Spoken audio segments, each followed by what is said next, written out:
for me mama kwa ba eleba Ghanatube so aha ena ensama ekoso ewo ye man Ghana mu no onsa ebeka adafo nsama ekoso ewo Ghana mu de edoso ye papa na eni soso mese makwa koboaboa ebi ano ede apel adafo ye mohwi na enkotie ensem no na yembra.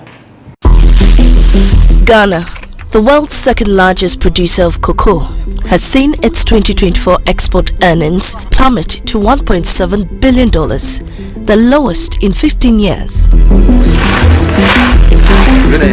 An analysis of data from the Bank of Ghana shows that cocoa export earnings have fallen below the $2 billion mark, representing a sharp 25.4% decline in just a year.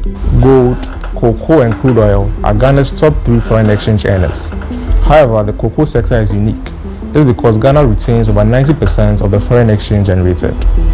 This happens because the Ghana Cocoa Board controls the entire cocoa sector, unlike the gold and crude oil markets where private players dominate. This means that cocoa is crucial to Ghana's economy. Therefore, any shocks in the cocoa sector would have far-reaching consequences. This drop is largely attributed to dwindling production, which has shrunk by over 11% within the same period. The decline in forex inflows from cocoa is exacerbated by illegal mining activities, smuggling, and crop diseases, all of which have significantly impacted yields. It is a difficult situation for the country at the moment, where we've not been able to find lasting solution to illegal mining activities. And I mean, if you look at the situation, more than 5 regions have been affected by illegal mining activities, and majority of these regions are places where cocoa farming also goes on. And so, in fact, if you go to the Ashanti region and parts of the western region, for instance, you see a cocoa farm on one side, illegal mining sites also on the other side. In just 3 years, Ghana's cocoa output has fallen from over 1 million metric tons in 2021 to slightly above 500,000 tons in 2024. There are actually a cocktail of factors affecting Ghana's cocoa sector, and over the years, or over the past 5 years, we've seen production coming down from as high as over 1 million tons a year to now roughly a little bit above 500,000 tons. And this is simply because of the illegal mining activities going on in the country, also coupled with smuggling activities. For instance, we've looked at the data, and you cannot be losing on average 150,000 tons to smuggling and still expect to get more revenues from cocoa exports. This dramatic reduction has also weakened the country's ability to secure favorable terms in the syndicated loan market. For many years, the Ghana Cocoa Board has relied on syndicated loans, essentially large loans obtained from a group of banks to finance its operations. With an average syndicated loan of $1 billion to $1.8 billion, it became increasingly difficult for Ghana to reassure investors that we have enough cocoa beans to pay back these loans. As a result, the Ghana Cocoa Board has shifted its focus to self-financing. But with an almost non-existent local bond market and tight fiscal conditions, payment to farmers has become relatively slow. And as a result, most times, this has increased the effects of smuggling. Despite Ghana and its western neighbor Côte d'Ivoire jointly accounting for over 60% of global cocoa production, both nations have struggled to benefit from the recent surge in global cocoa prices due to forward sales agreement. In 2024, global cocoa prices soared by a record 157%. Yet, Ghana recorded its lowest export revenue since 2010. The country's cocoa earnings have been on a downward trend since 2022, when production and export volumes started to decline. In October 2024, a Joy News research report projected that cocoa export earnings would fall below $2 billion, a development that has now materialized. We definitely saw this coming. I mean, we started observing the data right from the beginning of last season, somewhere 2023.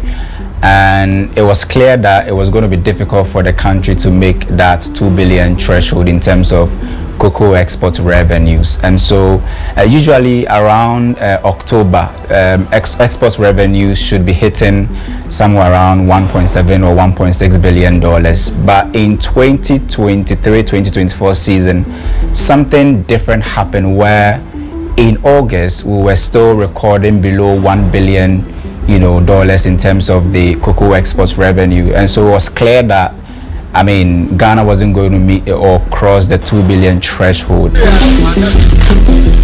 With earnings dipping below this critical threshold, Ghana's already fragile economy faces increased pressure. The continued decline in cocoa revenue is expected to further strain the Ghanaian cedi, worsening the nation's fiscal challenges. Now, the opposition NPP is pushing back against the special prosecutor's declaration of former Finance Minister Ken Ofori-Atta as a fugitive and a wanted person. Addressing a news conference, the NPP's national organizer, Nana Boache, described the OSP's declaration as unreasonable, stating that the OSP was aware of Ofori-Atta's medical trip to the US in January and had been informed by his doctors that he would return to Ghana in March. The party also condemned the raid at Ken Ofori-Atta's residence by national security personnel, vowing to reject any form of harassment, but assured its members it will cooperate with state officials. Traveled on the 2nd of January, and your letter to him came in on the 24th of January. So how could the man be labeled as a fugitive when he was already in the country? Indeed, he was not even the finance minister about 8 months before the elections. And you, Mr. Kise Jaben, you were the special prosecutor. And he was in the country throughout. For 8 months to the election, you could not invite the person. The person steps out of the country for medical attention. And it is not as if you wrote to the person before he traveled. Your letter came 2 weeks after he had traveled. And yet, you unreasonably labeled this person as a fugitive. Very, very, very unreasonable. To avoid any misunderstanding, since he was appointed Minister of Finance in 2017, Mr. Ofori-Atta has consistently demonstrated unwavering transparency and respect in response to all legal inquiries and state investigation involving him. Let it be known that the New Patriotic Party and our members are law-abiding and will cooperate fully with any state institution.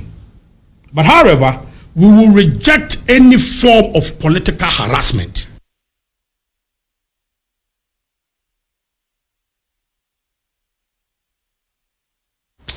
Ebusiafo insama etwegum ewo Ghana no eno ena ukoti ene bi so ohweye no make sure say all the comments no ebebre me ewo comment section na mejibre akenkan ni na ede amofefefe me ka wo say aha Ghanatube insama ekoso ewo yaman mu onsa ebeka enti ene na dofo unsubscribe or subscribe mami na hit notification bell no for more updates ya bituma na wenyane intempas memo we free say obe like e videos ni na na vinso wa share ede amaye sisi ade odofo sunu